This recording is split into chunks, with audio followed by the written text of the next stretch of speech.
Hello everyone, welcome back to this video series on formal verification of .NET code.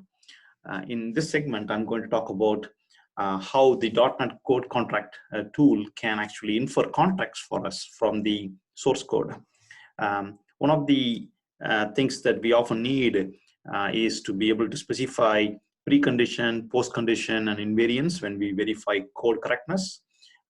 Sometimes that can be challenging. So the tool in this case is actually trying to infer that from the source code. So we can, let's see what happens when we run this. Okay, let's press this. Okay, by the way, just to recall, this is just regular .NET, no extra thing you have to install. It's coming from the systems package, right? Okay, let's see what happens here when we infer the contract. The tool suggested a few things.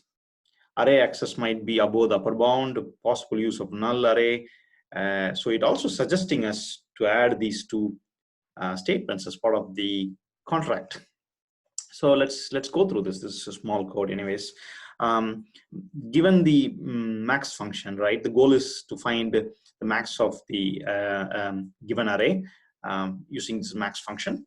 So the code may look somewhat correct, okay? It takes the first element, so that means the array 0 is the first element, and then it goes through this for loop, right? It checks whether the newly read element is more than the max. If it's true, max becomes the newly read element, otherwise max is not changed. And when the loop terminates, it returns the max for us. Okay, this is the typical max algorithm, right? Finding the max of a given array. So why is this a problem? Well, here's a problem. First of all, the tool assumes, the programmer rather assumes here that the array of 0 is a valid index. How do we now make sure that's not the case? Maybe the programmer should add something like this, right? He should say, if you are trying to use my max function, you better send me a non-empty array, right? Otherwise, I'm not going to serve you, okay? So it says array is not equal to null, right? That's the first contract. And the next contract is that array dot, so 0 is less than array dot length, okay. So let's now run it and see whether the program can verify it automatically. The contract doesn't exist. Maybe I made a mistake here. What did I do? Contract.requires. I think I need to add the contract class. So I will add that now. I forgot to add the package name, right? So I should go here and here.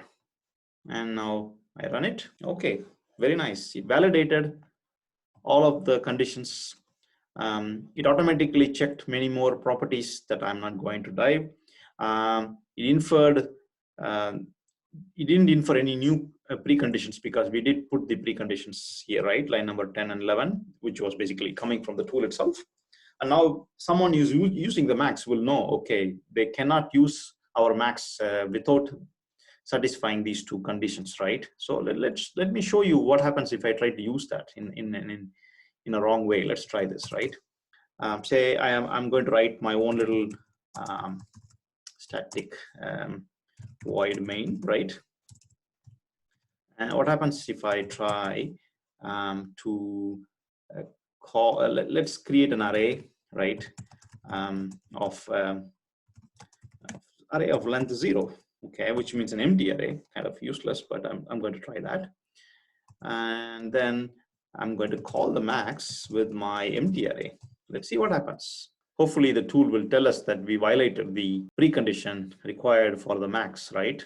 If this is kind of slow for you, you may also run it with your directly on a .NET installation. Okay, you see here, line number 1 requires is false because we violated the condition here. Line number 25 violated the contract that was mentioned here about the require statement. Okay, so we can fix it. Say now I put 1. This should be okay, right? Because one is not an empty array, so it's not verifying the correctness of the program. By the way, it's modular verification. So when you build a next level of function using the lower level function, you can use the contract to verify.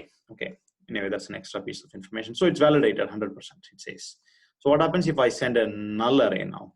Okay, so it's just send a null here. It should also say the contract is violated. So it's mechanically telling us that we are not following the contract. That's basically the goal of this verification. It should come out any moment now. You see here, it says we violated the requires contract. All right, so we can quickly go ahead and fix this and wrap it up.